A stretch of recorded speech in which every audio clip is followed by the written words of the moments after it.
The 49ers start the season 1-0 after a 41-33 victory over the Detroit Lions, and it was a very interesting game. When I first watched this game on Sunday on a very legal streaming website, mind you, I was very happy the 49ers won, but I felt a bit sad. It was the same feeling I felt after the Jets game last year. Like, yeah, the 49ers won, but they lost players. And like that Jets game, the 49ers lost players this game. But I'll talk about that later in the video. So let's begin the review. So the inactive players for this game were Javon Kinlaw, Emmanuel Mosley, Josh Norman, Aaron Banks, and surprisingly Trey Sermon, right?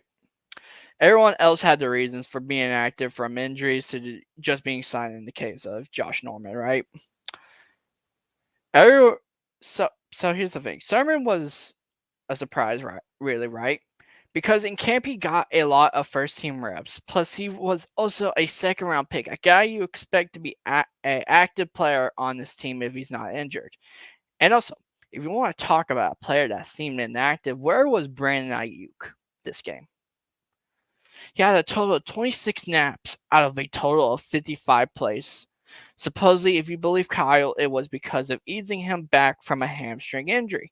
But why would you let him return a punt? Then there is a tweet by everyone's favorite Matt Mieko. I think I pronounced that right, hopefully. In which he said that he is still learning to be a pro in the case of Ayuk. Whatever that means, I do not know. But this has caused 49er fans to be pushing, the he's in the doghouse agenda. Uh, and let me just say that's stupid.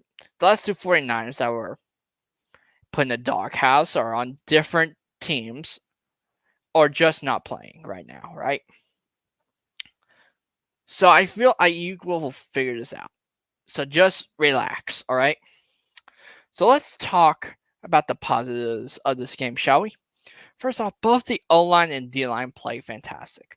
If I did expect more sacks from the D-line, since, Homer, I wanted to see this D-line, do good, right? 3 sacks is still a good number against a surprisingly good O-line that kept Bosa in check. So good on you, Panay Sewell, right there. Plus, the D-line made Jared Goff throw a pick 6. So, yeah, good on you. Also, the fact that I didn't hear any of the O-line's names were great. Well, besides the first place with, Alex Mack with that fumble. From the words of Kyle Shanahan, that play was 51% his fault and 49% Jimmy's. And speaking of Jimmy, he played a good game. He threw for 300 yards and a touchdown. I never really thought he had one of those, oh my god, Jimmy, why did you throw that ball? Besides from maybe one or two throws, and also that one throw to Debo in which he did his best Peyton Manning impersonation that got Twitter a bit crazy, but I won't talk about that because I don't want to get into that.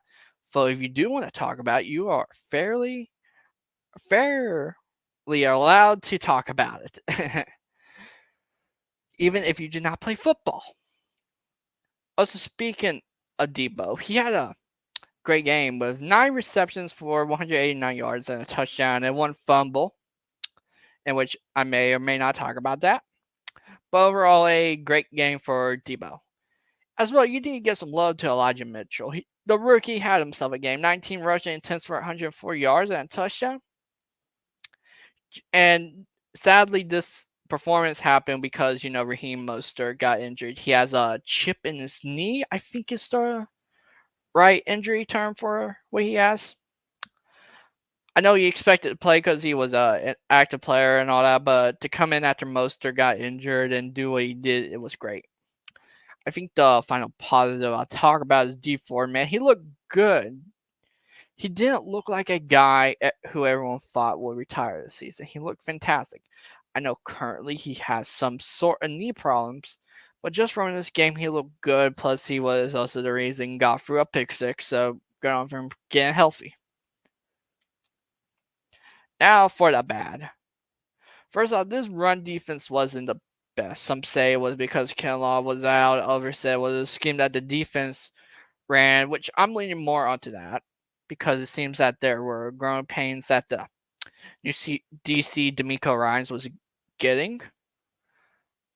And you can see that with other stuff besides just a run defense. Like, why was TJ Hawkinson not defended by Fred Warner a lot? And other stuff like that. But anyway, on to the next thing. Because I'm pretty sure this will be getting fixed as the season goes on. I will say special teams is not this team's strong suit at all.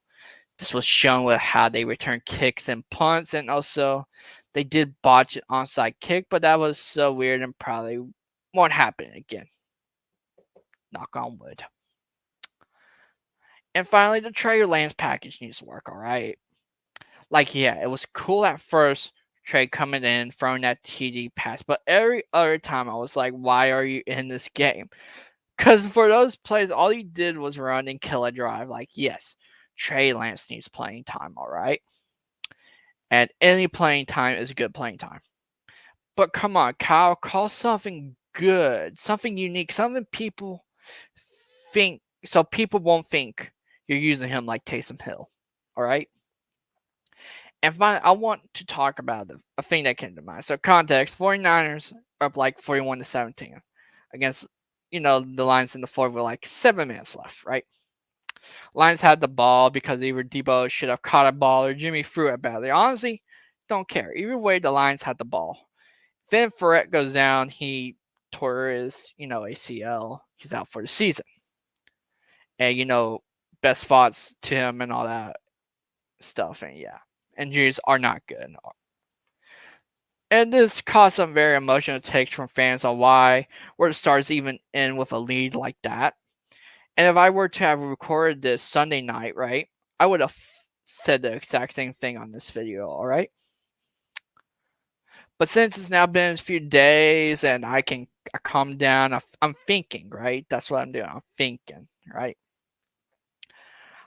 It would have been wrong for Kyle to just go into safety mode, pull the starters and stuff. Because after, the replacement for, Fred comes in, guess what? The Lions pick on his replacement. And good on Dan Campbell for, keeping his team motivated enough to, try to make this comeback. All right. Our kneecaps were trying to get bitten off. All right. But anyway, just seeing but anyway, any good team that is not rebuilding, right, would have come back and won. So going through the emotions of seeing the Lions almost beat the 49ers, right? A team that's supposed to go to the playoffs, right? And actually, fight for the NFC West crown in a very tough division, mind you. I feel it would have been stupid for Kyle to pull the Stars. But I do understand that thought process at that time to think of that take. But anyway, that will be it. I hope you enjoyed the video. If you did, like and subscribe and comment if you want to tell me how to get better. I already know there are problems with this video, but I just want to test this out, right? And if you feel like it, all my social media is down below in the description if you want to follow any of that. So see you guys next time.